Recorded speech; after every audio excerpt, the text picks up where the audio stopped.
kasih. Saudara merasakan kebaikan Tuhan pada pagi hari ini. Kita mau buka hati kita dan pikiran kita yang terbaik untuk Tuhan. Terima kasih Tuhan untuk penyertaan-Mu sampai saat ini Tuhan. Semua kami bersyukur hidup dalam kebaikan-Mu Tuhan. Kami percaya kebaikan-Mu akan turun atas kami semua yang hadir di tempat ini Tuhan. Dan kami akan terus hidup sesuai dengan kehendak-Mu Tuhan. Terima kasih Tuhan. Kami percaya Tuhan, rencana-Mu adalah rencana yang indah, bukan rencana kecelakaan Tuhan. Makanya mau serahkan seluruh kehidupan kami hanya ke dalam tangan-Mu Tuhan. Karena kami percaya Engkau akan membuat masa depan kami penuh dengan harapan. Kami semua telah Kau tetapkan hidupku dalam tangan-Mu, dalam rencana-Mu Tuhan. Rencana indah telah Kau siapkan bagi masa depanku yang penuh harapan.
Terima kasih.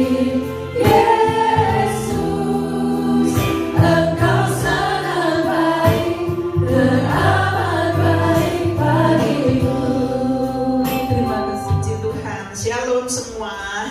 Halo. Ada sukacita? Amin. Amin. Saya melihat wajah-wajah yang bersukacita pada pagi hari ini. Semua menerima kebaikan Tuhan ya. Amin. Ya, puji nama Tuhan. Saudara, hari demi hari kita lewati ya, nggak kerasa. Ini di akhir Juni lagi. 6 bulan loh di tahun 2024. Nggak terasa ya, tahu-tahu nanti udah Natal lagi. Ya, tetapi Tuhan Yesus tetap baik. Amin. Amin. Ya. Hari yang baru, pagi yang indah saat ini, biarlah rahmat Tuhan itu bisa kita terima pagi hari ini ya. Dan terbukti pada pagi hari ini kita semua diberikan kesehatan. Yang bergabung secara online juga, saya percaya semua menerima kemurahan dan kebaikan Tuhan. Saudara, jika seseorang yang berbuat kejahatan ya dihukum, dia menerima ganjaran atas hukumannya, penjara ya saudara. Tetapi kalau dia diberi pengampunan ya, diberi gerasi, hukumannya dipersingkat ya, dan dia bisa dibebaskan dari penjara, itu merupakan satu anugerah buat dia. Berapa banyak tahanan yang sudah bebas dari tahanan tetapi tetap melakukan kejahatan sekeluarnya dari penjara ya, banyak tuh ya. Kalau kita dengar di televisi ada kejahatan gitu ya, terus ternyata oh dia residivis katanya, berarti pernah masuk penjara, tetapi dia melakukan kejahatan dan sayangnya banyak yang mereka akhirnya binasa ya, ditembak polisi lah, jadi mati gitu ya, dan sia-sia. Kebebasan sering diartikan salah ya, bisa berbuat apa aja yang penting happy gitu ya. Demikian juga dengan dosa. Saudara, kita tahu ya di sini bahwa dosa adalah hal yang bisa memisahkan kita dari Tuhan. Oleh sebab itu kita perlu pengampunan dari Tuhan. Saudara percaya bahwa kita semua sudah diampuni dosanya, amin. Dan kita sudah diselamatkan ya. Di dalam Roma 10 ayat 9 dan 10 dikatakan demikian. Sebab jika kamu mengaku dengan mulutmu bahwa Yesus adalah Tuhan dan percaya dalam hatimu bahwa Allah telah membangkitkan dia dari antara orang mati, maka kamu akan diselamatkan. Karena dengan hati orang percaya dan dibenarkan, dan dengan mulut orang mengaku dan diselamatkan. Jika kita mengaku dan percaya kepada Tuhan Yesus, dikatakan kita sudah diselamatkan dan dibenarkan. Berarti pada saat kita melakukan hal ini yang dikatakan mengaku dan percaya, kita sadar bahwa kita ini memang perlu pengampunan dan harus kita harus terus mengalami pertobatan. Pengalaman pertobatan setiap orang itu berbeda-beda. Saudara tentu ingat kisah salah satu penjahat yang ada di samping Tuhan Yesus. Ada 2 penjahat yang digantung atau disalib ya, kiri dan kanan. Tapi salah seorangnya berkata ya bahwa dia di saat detik-detik terakhirnya percaya kepada Tuhan Yesus. Dan Tuhan Yesus bilang, kamu akan bersama-sama dengan aku di Firdaus. Itu pertobatan dia di saat detik terakhir loh. Dia setelah dia melakukan kejahatan sehingga dia harus menerima hukuman secara dunia ya, artinya tadi menerima ganjaran atas kejahatan yang dia lakukan. Tetapi dia menerima pengampunan dari Tuhan Yesus dan dia diselamatkan. Tapi ada juga yang menerima pertobatan sewaktu masih hidup ya. Pertobatan tiap orang itu berbeda-beda, bukan hanya tadi di saat mau mati aja gitu. Jadi kita seharusnya bersyukur kalau kita pada saat ini diberikan kesempatan percaya kepada Tuhan Yesus, harus bersyukur karena ada banyak lagi kesempatan untuk kita semakin mengenal Sang Juru Selamat itu. Sayangnya banyak orang Kristen juga yang mengartikan salah tentang kemerdekaan dari dosa, sehingga mereka bisa berbuat apa saja yang penting sudah mengakui Yesus dan diselamatkan. Ada lagi sebagian orang yang berpikir ikut Tuhan nanti aja lah, sekarang waktunya menikmati kehidupan, mencari uang sebanyak-banyaknya. Atau ada yang berpikir nanti aja lah, sekarang aku aja masih banyak melakukan dosa, nanti aja deh gitu. Nah itu adalah pikiran-pikiran yang dibuat oleh manusia sendiri, sehingga tanpa sadar dia membatasi dirinya untuk menerima kebaikan Tuhan lebih lagi. Tuhan Yesus itu baik, kita tahu ya bahwa Kita dari pujian juga mengatakan Tuhan Yesus baik, all the time Tuhan Yesus baik gitu ya. Tetapi itu bukan hanya sekedar kata-kata, tapi kita harus secara pribadi mengalami kebaikan Tuhan. Saat pagi hari ini kita akan belajar dari kisah perumpamaan tentang anak yang hilang. Saudara tentu sebagian besar tahu tentang kisah ini, tetapi tidak salahnya kita akan membaca kisahnya pada pagi hari ini ya. Ada pelajaran yang bisa kita petik bagaimana sebetulnya kita ini udah hidup di dalam kebaikannya Tuhan, saudara ya. Kita akan baca di dalam Lukas 15. Lukas 15. Saya perlu membaca sebagian besar ayat ini ya, supaya saudara melihat runutan peristiwanya ya. Mungkin ada juga yang belum pernah baca atau mendengar kisah ini, tapi sebagian besar saya tahu semua pernah mendengar kisah tentang anak yang terhilang ini ya. Kita akan baca mulai dari ayat 12.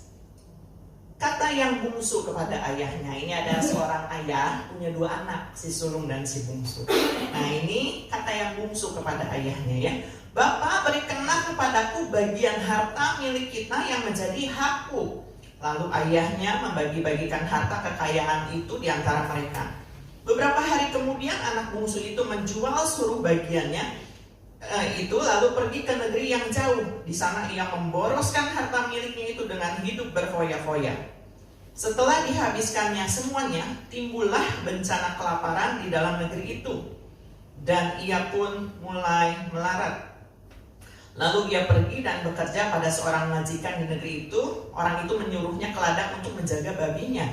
Lalu ia ingin mengisi perutnya dengan ampas yang menjadi makanan babi itu, tetapi tidak seorang pun yang memberikan kepadanya. Lalu ia menyadari keadaannya, katanya, betapa banyaknya orang upahan bapakku yang berlimpah-limpah makanannya, tetapi aku di sini mati kelaparan.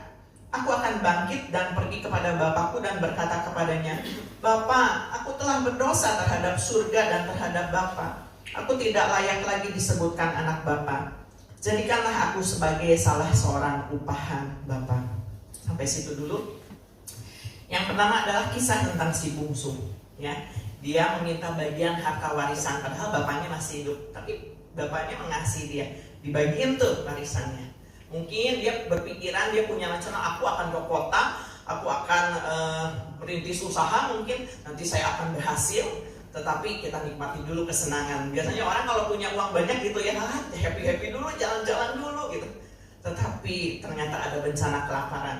Akhirnya hartanya habis, tidak bersisa, dan dia menderita kelaparan ya. Sehingga dikatakan dia untuk mengisi perutnya aja sampai pengen makan ampas babi karena dia disuruh jaga babi gitu ya. Tapi tidak ada yang memberikannya. Bayangkan, karena waktu saat itu adalah bencana kelaparan yang terdahsyat ya, gitu ya.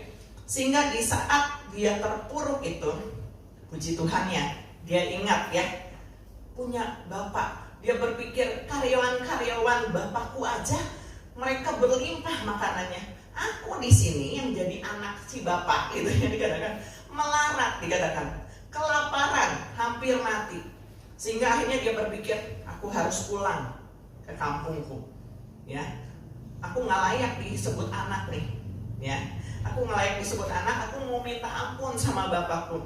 Ya, jadikan aku hambanya aja. Kalau aku jadi hambanya aja, udah bersyukur. Yang penting bisa dapat makanan. Itu yang ada di benak si anak ini. Saudara, dari kisah si bungsu ini, apa pelajaran yang kita petik? Saudara, harta duniawi ini tidak ada yang abadi. Ya, semua fana. Ya, kita perlu uang, tetapi itu bukan kekekalan, saudara. Bisa habis dalam sekejap. Ya. Dan pelajaran kedua yang kita petik adalah ketika orang terlilit masalah, biasanya orang baru ingat sama Tuhan. Ya. Dan dari kisah si bungsu ini kita juga bisa mengambil pelajaran. Ketika dia hidup bersama bapaknya, segala kepenuhannya, kebutuhannya terpenuhi gitu ya. Dia dikasihi oleh ayahnya gitu. Tetapi ketika dia keluar dari pengawasan ayahnya, ya, dikatakan dia tidak menerima lagi kebaikan dari bapaknya. Berapa banyak anak-anak Tuhan yang memilih untuk keluar dari pengawasan Tuhan, pengawasan Bapa di surga. Dia menikmati kehidupan di dalam dunia ini yang dia anggap, wah, lebih senang, ini kan anugerah Tuhan juga. Ya, saya dikasih uang banyak, saya dikasih kesempatan untuk bisa jalan-jalan. Itu amazing ya, luar biasa. Ada banyak orang yang dikasih berkat seperti itu. Tetapi saudara, kita harus hati-hati ketika kita dalam keadaan yang secara manusia berjaya, punya banyak uang. Tetapi kita harus menjaga hati kita, saudara ya, supaya kita nggak kehilangan tadi kebaikan Tuhan. Kita menyangkanya kita dapat kebaikan Tuhan. Ya, kalau dapat uang banyak, oh itu kebaikan Tuhan. Aku bisa melakukan apa saja, aku bisa berbuat baik buat orang lain, itu juga kebaikan Tuhan. Tetapi untuk dirinya sendiri harus dijaga, saudara, supaya dia sendiri tetap menerima kebaikan Tuhan. Tapi yang dialami si bungsu tadi sungguh ngenes ya, saudara ya, kehilangan hartanya, benar-benar habis loh gitu. Dia nggak bisa makan, mau beli makanan nggak bisa gitu. Saudara, ada orang yang sudah percaya Tuhan Yesus, tetapi nggak mau diikat. Dalam tanda kutip dia diikat, menganggap bahwa kemerdekaan dari dosa berarti bebas memutuskan apa aja, aku udah dibebaskan dari dosa. Padahal firman berkata bahwa merdeka bukan berarti kesempatan untuk berbuat dosa, justru harus semakin mengikatkan diri dengan Tuhan. Itu tertulis di dalam 1 Korintus 6 ayat 17. 1 Korintus 6 ayat 17 dikatakan, tetapi siapa yang mengikatkan dirinya pada Tuhan menjadi satu roh dengan dia. Jadi saudara, jelas ketika kita mengikatkan diri dengan Tuhan, dekat sama Tuhan, kita akan terus mengalami kebaikan-kebaikan Tuhan, ya, rencana-rencana Tuhan. Tetapi ketika dia melepaskan diri dari Tuhan, walaupun dia mungkin katakan I believe in God, saya percaya Tuhan gitu ya, tetapi dia lepas dari pengawasan Tuhan, ya bukan berarti Tuhan nggak baik gitu ya, itu pilihan dia gitu. Jadi hati-hatilah ya. Ini kasus yang pertama tentang si bungsu. Yang kedua kita belajar dari si sulungnya, saudara. Kita akan lompat dulu ke ayat 25 ya, saudara. Lukas 15 ayat 25 dan seterusnya. Tetapi anaknya yang sulung berada di ladang, ya. Yang sulung menurut, nggak pergi kemana-mana ya. Dia membantu ayahnya, ya. Tetap bekerja. Si bungsu kan lagi berfoya-foya, yang sulung ini bekerja untuk ayahnya. Nah, suatu hari anak yang sulung ini lagi ada di ladangnya, dan ketika ia pulang dan dekat ke rumah, ia mendengar bunyi seruling dan nyanyian tari-tarian. Lalu ia memanggil salah seorang hamba dan bertanya kepadanya apa arti semuanya itu. Jawab hamba itu, adikmu telah kembali dan ayahmu telah menyembelih anak lembu tambun karena ia mendapatnya kembali dengan sehat. Maka marahlah anak sulung itu dan ia tidak mau masuk. Lalu ayahnya keluar dan berbicara dengan dia. Tetapi ia menjawab ayahnya, katanya, telah bertahun-tahun aku melayani Bapa dan belum pernah aku melanggar perintah Bapa. Tetapi kepadaku belum pernah Bapa memberikan seekor anak kambing untuk bersukacita dengan sahabat-sahabatku. Tetapi baru saja datang anak Bapa yang telah memboroskan harta kekayaan Bapa bersama-sama dengan pelacur-pelacur, maka Bapa menyembelih anak lembu tambun itu untuk dia. Saudara, si sulung ini memang tinggal sama bapaknya, tetapi dia terusik oleh kepulangan adiknya yang sudah lama meninggalkan rumah dan menghabiskan uang yang diberikan ayahnya. Saudara ingat kisah Yunus, saudara? Yunus ketika disuruh atau diutus Tuhan ke Niniwe, dikatakan untuk memberitakan di sana bangsa itu sudah jauh dari Tuhan dan memberitahukan supaya mereka bertobat. Yunus sempat kabur-kaburan, tapi saya nggak cerita itunya. Singkat kata, Yunus akhirnya sampai Niniwe dan akhirnya memberitakan bahwa kalian tuh harus bertobat, udah berdosa, kalau nggak dihukum gitu. Intinya seperti itu ya. Dan orang Niniwe itu mendengarkan pesan Tuhan yang dibawa sama Yunus, sehingga mereka berpuasa, berdoa, meminta ampun. Lalu apa yang dilakukan Yunus? Dia marah. Dia bilang, nggak adil Tuhan, itu berbuat dosa harusnya dihukum, gitu ya. Saudara, sama seperti si sulung ini, dia marah karena merasa bapaknya nggak adil. Seberapa banyak orang Kristen yang masih suka punya perasaan seperti ini? Dia merasa Tuhan nggak adil, atau kesal jika melihat orang yang seharusnya menerima hukuman malah dapat anugerah. Banyak orang Kristen yang kecewa karena doanya tidak dijawab, karena keinginannya tidak terpenuhi, sehingga tidak sedikit yang meninggalkan Tuhan atau malah yang jadi ateis. Kemarin anak youth juga nontonnya film judulnya God is Not Dead. Tapi di situ intinya ada seseorang yang kecewa sama Tuhan, sehingga dia, karena dia seorang dosen, sampai dia di kelasnya memberitahu ke mahasiswanya, tulis ya bahwa Tuhan itu mati. Sampai segitu bencinya dia sama Tuhan, ya dikatakan, sehingga dia menjadi ateis. Padahal dia mengakui Tuhan itu ada, tapi karena kecewa dia mencap dirinya sebagai ateis. Sampai mahasiswanya bilang, kalau kamu seorang ateis, ngapain kamu benci sama Tuhan yang kamu anggap nggak ada? Ya, kadang-kadang kita salah kaprah, saudara ya. Di dalam kehidupan kita kadang nggak suka gitu kalau orang dijamah oleh kasih Tuhan, ya. Dia mah harusnya dihukum gitu. Tetapi saya percaya orang-orang di sini juga penuh kasih ya, untuk kita terus memberitakan kasih Tuhan, karena kita juga udah ditebus loh. Tadi kan saya tanya ya, siapa yang sudah diampuni oleh Tuhan? Kita udah diampuni dari dosa-dosa kita, terlepas dari dosa yang kecil, dosa yang besar. Tuhan ampuni, seperti yang dilakukan si bungsu ini. Dia asalnya ada dalam perlindungan bapaknya. Dia keluar, dia salah jalan, tetapi bapaknya menerimanya kembali. Tuhan begitu mengasihi kita, mengasihi semua orang, termasuk kita yang di sini. Amin. Ya. Dan Tuhan itu mengasihi termasuk orang yang menyakitinya. Dia nggak pernah membenci orang, dia hanya membenci dosa, tetapi tidak membenci manusia. Terkadang kita menghakimi orang lain tanpa melihat bahwa diri kita juga banyak kekurangan.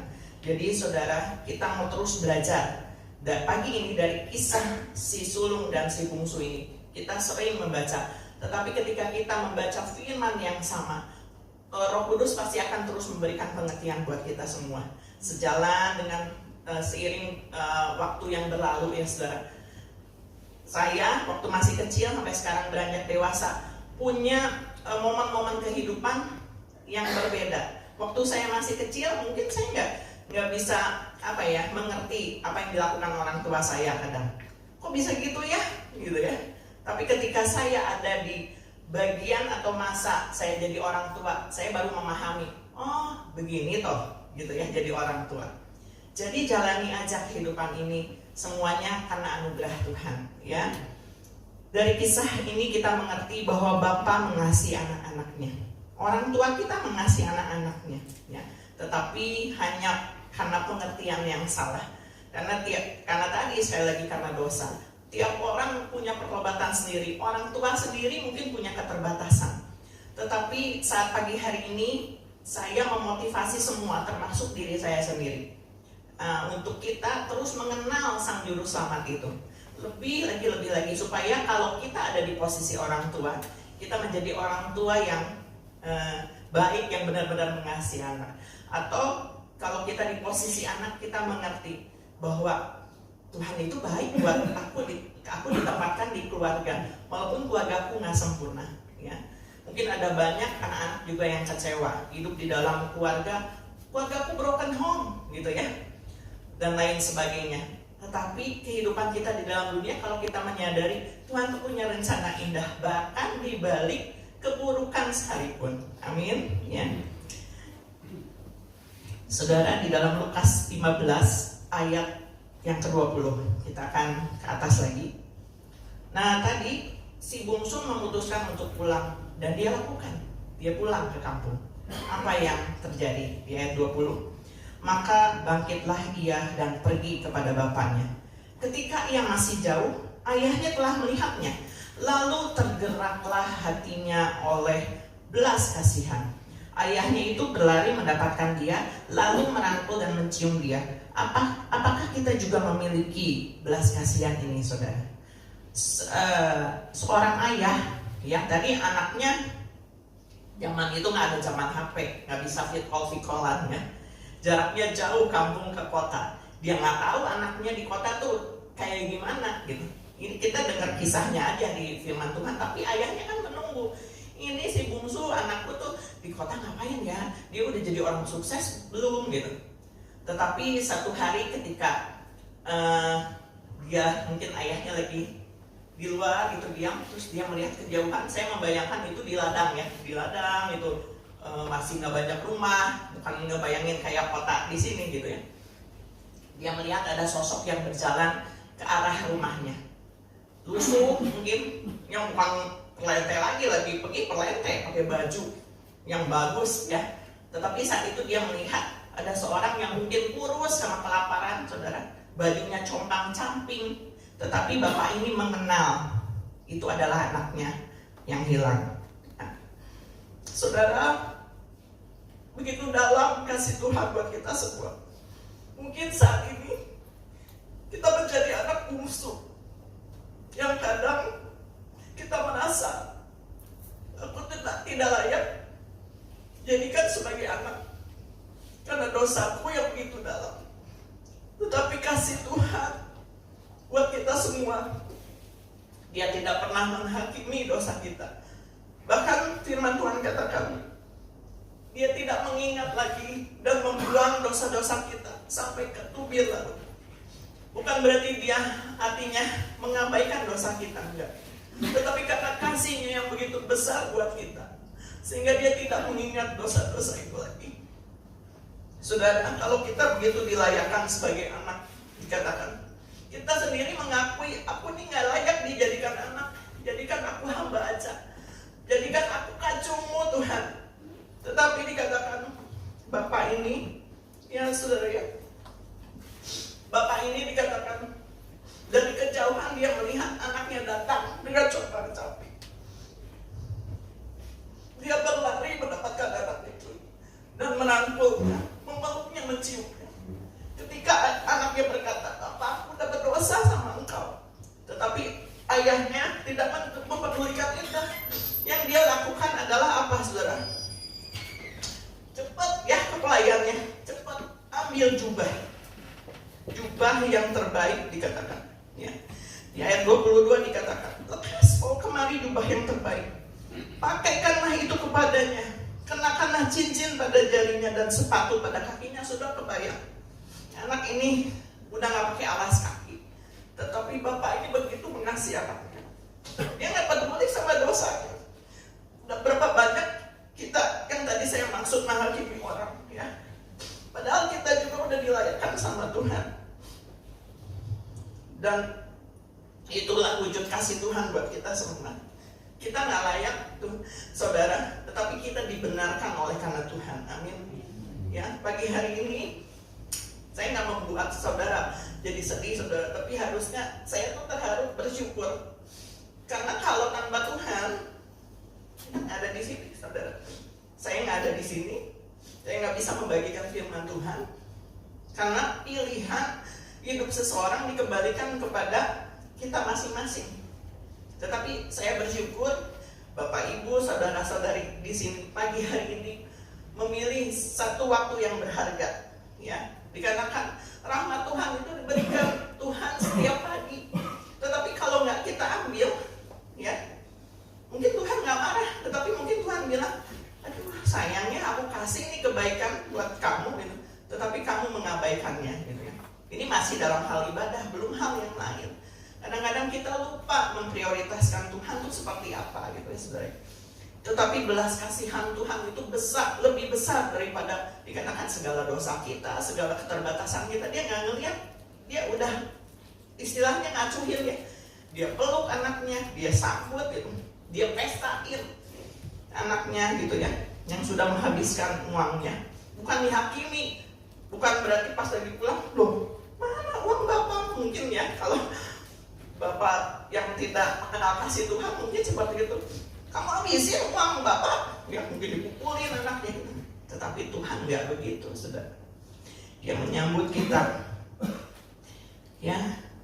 Nah, kemudian kita akan lanjut ya. Yang dikatakan bapaknya di dalam ayat 24, Lukas 15 ayat 24. Sebab anakku ini telah mati dan menjadi hidup kembali. ia telah hilang dan didapat kembali. Maka mulailah mereka bersukaria. Jadi dengan kembalinya anak yang hilang ini, itu merupakan harta yang paling berharga buat dia dibanding harta yang dia miliki. Mungkin kalau dia bilang, hartaku habis nggak apa-apa, itu yang penting anakku kembali. Ya, kalau saya mau menyelami kasih Bapak seperti itu ya. Begitu senangnya Tuhan ketika melihat satu persatu umat manusia bertobat dan kembali kepada jalan kebenaran. Ya. Di mana posisi kita saat ini? Jika kita ada di posisi si bungsu, bertobatlah. Dan jika kita di posisi si sulung, sadarlah bahwa kita sudah menerima kebaikan Tuhan yang luar biasa. Nah, kita loncat lagi ke ayat 31. Ini tentang si sulung. Tadi kan sulungnya ngomel ya, aku udah bertahun-tahun melayani Bapak, kok aku nggak pernah dipotongin lembu gitu ya, atau kambing gitu, dipestain kayak gitu. Terus kata bapaknya demikian di ayat 31. Kata ayahnya kepadanya, anakku, engkau selalu bersama-sama dengan aku, dan segala kepunyaanku adalah kepunyaanmu. Bukankah ini kebaikan Tuhan, saudara? Ketika kita tinggal bersama dengan Tuhan, kepunyaan Tuhan itu kepunyaan kita. Jadi berarti kalau kita butuh apa-apa, tinggal minta sama Bapak kita. Luar biasa ya. Tetapi seseorang yang minta sampai dia nggak malu untuk minta, berarti dia mengasihi dong sama Bapaknya, dekat hubungannya. Sehingga dia, kalau orang bilang gini, nggak asa-asa gitu minta. Kalau seorang yang deket saya, dia nggak asa-asa minta, Tuhan aku minta ini dong gitu. Karena kalau orang yang mengasihi Tuhan, dia mintanya juga nggak hanya untuk memuaskan hawa nafsunya, ya. Dikatakan ayat 32, kita patut bersukacita dan bergembira karena adikmu telah mati dan menjadi hidup kembali. Ia telah hilang dan didapat kembali. Ya. Terus alami sukacita dan kebaikan Tuhan dalam hidup kita. Apapun yang mesti kita lewati saat ini, dikatakan tiap orang pertobatannya berbeda-beda. Kalau saya tanya satu persatu, mungkin tiap orang ya percaya sama Tuhan, bertobatnya tuh berbeda-beda pengalaman hidupnya. Tapi terus alami pengalaman bersama Tuhan. Dunia hanya memberikan kepuasan sesaat. Ketika kita punya uang banyak, kita bisa jalan-jalan, kita menikmati berkat Tuhan. Oke, itu juga luar biasa. Tetapi sesudah itu beres, ya. Tetapi dikatakan kebaikan Tuhan itu bersifat kekal, yang tidak bisa dinilai oleh uang, yaitu keselamatan. Nggak ada orang yang bisa membeli keselamatan, saudara. Kehidupan di dalam dunia ini hanya sementara. Tetapi keputusan yang kita ambil saat ini, selama kita hidup di dalam dunia ini, akan menentukan kelak kita di kehidupan kekal, ya. Yang mana nanti kita akan masuki. Karena cuma ada dua pilihan, surga atau neraka, saudara. Beberapa hari yang lalu, suami saya memperlihatkan ada tayangan di TikTok. Ada, kan suka ada gini ya, memberi hadiah. Orang kalau yang kebanyakan duit suka ngasih hadiah cuma-cuma, ngasih uang gitu ya, ngasih kejutan, berbuat kebaikan katanya.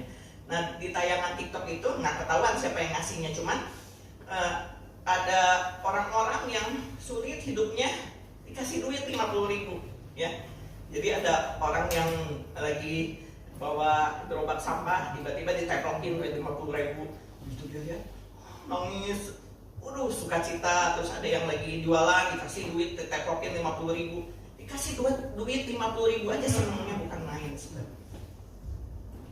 Tapi tahukah saudara, keselamatan itu nilainya jauh-jauh dari itu, nggak bisa dibeli, saudara. Ya, saudara dikasih duit 50.000 senang, dikasih duit 1M apalagi ya. Wah, luar biasa, Tuhan Yesus baik. Tetapi keselamatan harusnya kita luar biasa, terima kasih Tuhan, aku udah dapat tiket nih untuk masuk surga. Dijaga baik-baik kan? Berarti kita harus menjaga keselamatan yang Tuhan sudah berikan buat kita yang tidak ternilai harganya. Jadi pesan Tuhan pada pagi hari ini adalah jangan berbuat dosa lagi, dan terus kerjakan keselamatan yang sudah Tuhan berikan dengan fokus kepada kebaikan Tuhan. Ya, dan menjalani firman Tuhan. Sehingga kita tetap berkomitmen apapun yang terjadi, tetap ikut Yesus. Sekali Yesus, selamanya Yesus. Puji Tuhan. Yuk kita mau baca sebagai ayat terakhir ke Roma 10 lagi. Ya, saya mau ajak saudara membaca. Ini merupakan termasuk pengakuan kita bahwa kita ini mengasihi Tuhan dan percaya kepada Tuhan Yesus. Roma 10 ayat 9 dan 10. Membaca dengan sepenuh hati dan mengakui dan percaya bahwa memang Dia adalah juru selamat kita, ya. Amin.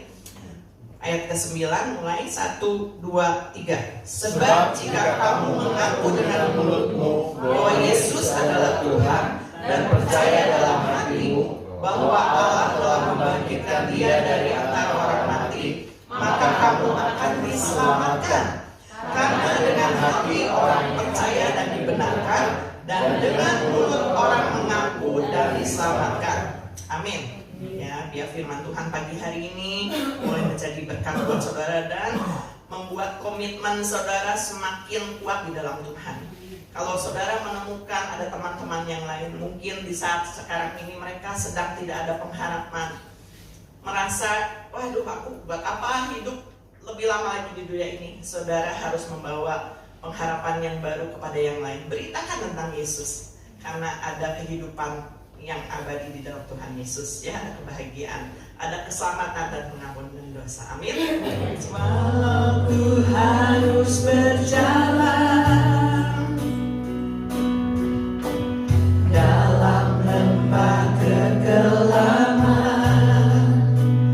perlindungan-Mu, oh Tuhan, nyatalah bagi hidupku.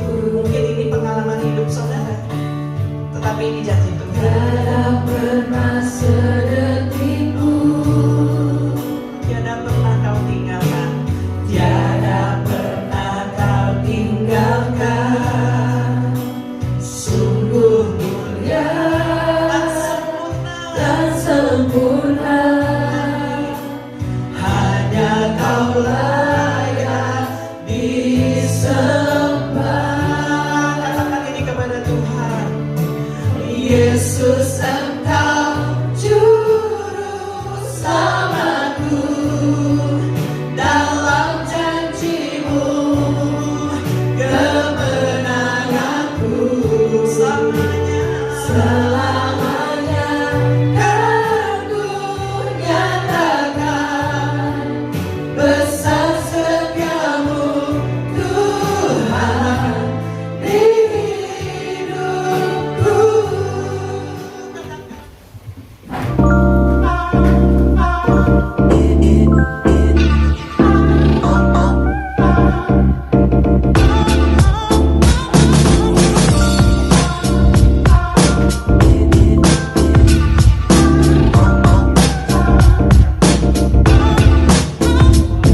Hello GBS Calvary Sukabumi, welcome home. Selamat datang di ibadah GBS Calvary Sukabumi. Senang sekali bisa bertemu dan berfellowship dengan Anda sekalian. Bagi Anda yang baru pertama kali hadir di ibadah GBS Calvary Sukabumi, welcome. Kami senang sekali Anda dapat hadir beribadah bersama kami and be part of our family. Tadi kita sudah mendengarkan firman Tuhan. Biarlah setiap firman-Nya bisa bertumbuh, berakar kuat, berbuah lebat, dan menjadi penopang bagi setiap kehidupan kita. Setiap hari Rabu kita ada doa puasa jam 5 sore di GBS Calvary Sukabumi. Jangan sampai lewatkan doa puasa ini agar kita bisa terus menjadi penopang bagi gereja GBS Calvary Sukabumi. Lalu hari Kamis minggu depan kita ada House of Blessing jam 5:30 sore. So, make sure bagi Anda yang mau join, jangan sampai telat datang. Bagi para kaum wanita, hari Jumat minggu depan ada Calvary Woman. Mari berfellowship bersama dan menjadi wanita yang kuat dalam Kristus. Calvary Woman akan diadakan di GBS Calvary Sukabumi jam 5 sore. Untuk para teenagers, youth, college, and young adult, hari Sabtu minggu depan kita ada Calvary Youth yang akan diadakan di GBS Calvary Sukabumi jam 5 sore. So, don't miss it out. Setiap hari Minggu kita akan ada ibadah raya jam 8 pagi di GBS Calvary Sukabumi di lantai 1 dan lantai 2, dan Calvary Kids di lantai 3. Jangan sampai lewatkan setiap firman-Nya yang dapat menyegarkan setiap kehidupan kita. I see you all guys there.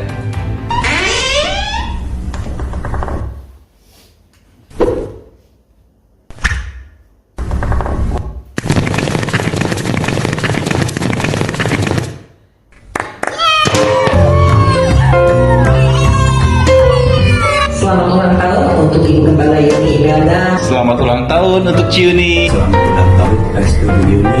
Selamat ulang tahun buat Tante Yuni. Selamat ulang tahun Tante Yuni. Selamat ulang tahun Yuni. Selamat ulang tahun. Happy birthday to you. Happy birthday Tante Yuni. Selamat ulang tahun Tante Yuni. Happy birthday buat Tante Yuni. Happy birthday Tante Yuni. Selamat ulang tahun Tante Yuni. Happy birthday Tante Yuni. Happy birthday, Mom. Semoga Panjang umur, sehat selalu. Semoga sehat selalu, sehat terus. Panjang umur, sehat selalu. wish you all the best. Semakin berapi-api dalam melayani Tuhan. Selalu dikelilingi oleh orang-orang baik. Tuhan juga terus tambahkan dengan hikmat, kebijaksanaan. Dipakai oleh Tuhan lebih luar biasa lagi. Terus semakin bertemu dalam iman dalam Yesus Kristus. Makin sayang sama keluarga, sama anak-anaknya makin sayang. Tuhan Yesus memberkati dan melindungi selalu. Semoga apa yang Tante inginkan akan tercapai sesuai dengan kehendaknya. Tuhan memberkati. Jesus bless you. Bless you. God bless you. Sekali. God bless you. God bless you. Tuhan memberkati. Jesus bless you. Tuhan Yesus memberkati. Muliakanlah Tuhan dengan hartamu dan dengan hasil pertama dari segala penghasilanmu. Maka lumbung-lumbungmu akan diisi penuh sampai melimpah-limpah, dan bejana pemerahanmu akan meluap dengan air buah anggurnya. Bukan tentang seberapa besar pemberian itu, melainkan seberapa besar hati yang memberikannya. Bagi Anda yang ingin memberikan persembahan atau persepuluhan untuk Tuhan melalui Gereja GBS Kalvari Sukabumi, Anda dapat scan QR berikut.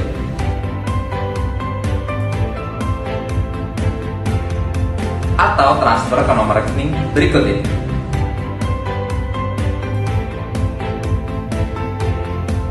Atau dapat memberikan persembahan secara langsung melalui kantor persembahan yang akan diedarkan. Follow Instagram @GBS Kalvari Sukabumi untuk mengetahui lebih banyak kegiatan yang ada di gereja kami. Jangan lewatkan kesempatan untuk tumbuh dalam iman dan komunitas. Ingat, bersama Kristus kita lebih kuat. That's all for today. Thank you for watching what's on GBS Kalvari Sukabumi this week. Have a blessed Sunday and Jesus bless you.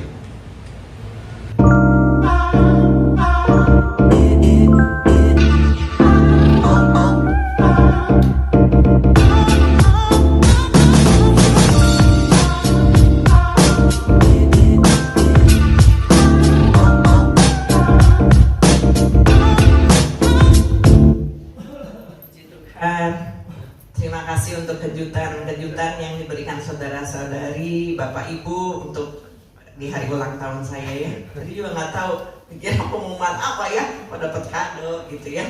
Terima kasih ya, sejak hari Rabu saya dapat kejutan yang tidak terduga.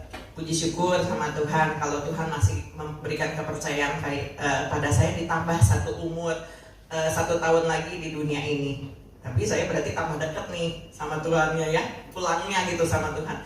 Oleh sebab itu saya minta terus dukungan doa dari saudara-saudara ya, supaya saya terus diberikan juga pertolongan ketika kita sama-sama bersekutu dan juga menyampaikan firman Tuhan ya.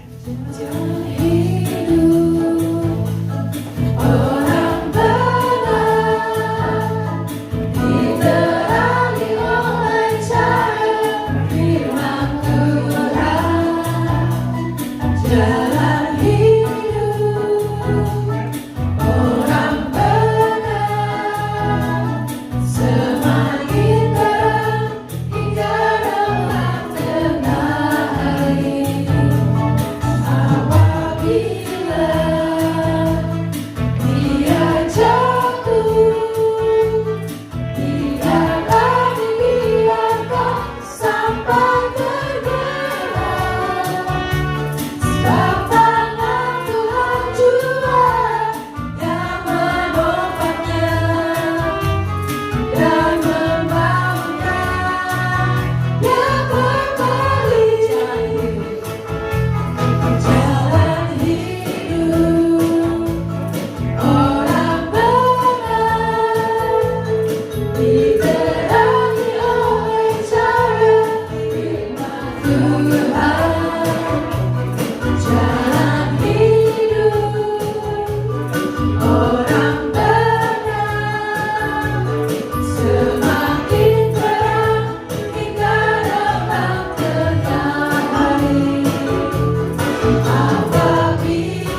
percaya bahwa sepanjang hidup kita Tuhan Yesus itu setia. Amin. Yang percaya boleh sama-sama kita bangkit berdiri.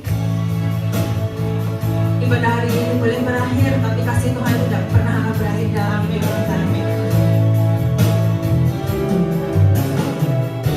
Sepanjang hidupku Kau setia, sepanjang hidupku Kau sangat baik. Nafasku memuliakan-Mu, ku nyanyi kebaikan-Mu Tuhan. Sepanjang hidupku Kau setia, sepanjang hidupku Kau setia, sepanjang hidupku Kau sangat baik. Nafasku memuliakan-Mu, ku nyanyi kebaikan-Mu Tuhan. Sepanjang hidupku Kau setia, sepanjang hidupku Kau sangat baik. Nafasku memuliakan-Mu, ku nyanyi Kebaikan-Mu Tuhan. Sekali lagi sambil mengangkat tangan kita sama-sama nyanyikan. sepanjang hidupku Kau setia, Tuhan begitu setia dalam kehidupan kita. sepanjang Berikan semua kebaikan-Nya. nafasku memuliakan-Mu, ku nyanyi kebaikan-Mu, Ku nyanyi kebaikan-Mu Tuhan. ku nyanyi Sekali lagi katakan, ku nyanyi kebaikan-Mu Tuhan. ku nyanyi kebaikan-Mu Tuhan. Berikan tepuk tangan yang paling meriah untuk Tuhan kita Yesus. Kami mengucap syukur, kami berterima kasih Tuhan untuk semua kebaikan-kebaikan yang Tuhan berikan dalam kehidupan kami, terutama untuk keselamatan yang Tuhan berikan buat kami semua yang percaya kepada Engkau sebagai Tuhan dan Juru Selamat. Kami percaya, kami pasti masuk ke dalam kerajaan surga. Kami punya tiket masuk ke dalam kerajaan surga. Terima kasih untuk darah-Mu Yesus yang sudah menebus semua dosa-dosa kami. Dan biarlah kami juga Tuhan Yesus bisa mengabarkan itu kepada banyak orang tentang keselamatan yang Tuhan berikan buat setiap orang yang percaya kepada Tuhan Yesus. Sehingga kami percaya Bapa, satu keluarga satu orang dalam keluarga diselamatkan, maka seisi rumah akan diselamatkan. Kami berdoa untuk keluarga kami masing-masing yang belum kenal Tuhan Yesus. Mungkin itu suami kami, istri kami, anak-anak kami, saudara-saudara kami, keponakan kami, mungkin itu cucu kami, dan yang lainnya Bapak dalam keluarga kami. Kami percaya dengan adanya kami di antara keluarga kami masing-masing, kami bisa menjadi berkat buat mereka semua. Dan mereka semua seluruh keluarga pada saat ini kami percaya, kami berdoa di dalam nama Yesus Kristus. Kau berikan keselamatan itu Tuhan Yesus, dan kami bisa mengabarkan kepada setiap keluarga, setiap anggota keluarga, supaya mereka boleh percaya kepada Tuhan Yesus. Terima kasih Tuhan untuk semua kebaikan Tuhan yang sudah terjadi dalam kehidupan kami. Terima kasih untuk pemulihan dalam keuangan. Terima kasih untuk pemulihan dalam kesehatan. Terima kasih untuk pemulihan dalam keluarga. Terima kasih untuk pemulihan dalam pekerjaan dan bisnis kami. Kami percaya Bapak, sepanjang hidup kami akan mendapatkan semua kebaikan-kebaikan yang Tuhan yang sudah berikan dalam kehidupan kami. Kami akan meraihnya, dan kami mau Tuhan Yesus menikmati semua kebaikan Tuhan itu. Terima kasih Bapak. Terpuji nama-Mu Yesus dari kekal sampai kekal. Saudaraku, mari kita angkat tangan kita siap untuk terima berkat Tuhan. Saudaraku, terimalah berkat yang besar dari surga. Berkat dari Allah Bapa, Allah Putra dan Allah Roh Kudus akan memberkati hidup nikahmu, akan memberkati keluargamu, memberkati pekerjaan dan hasil kerjamu, memberkati kesehatanmu mulai pagi hari ini sampai Tuhan Yesus datang kembali. Terima berkat itu di dalam nama Tuhan Yesus Kristus. Tetap angkat tanganmu dan angkat pujian.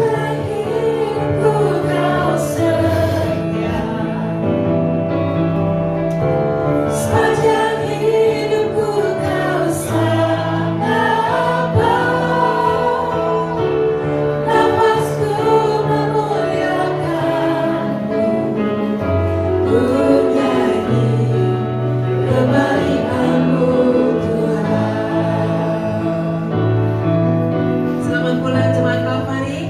Happy Sunday. Jesus bless you.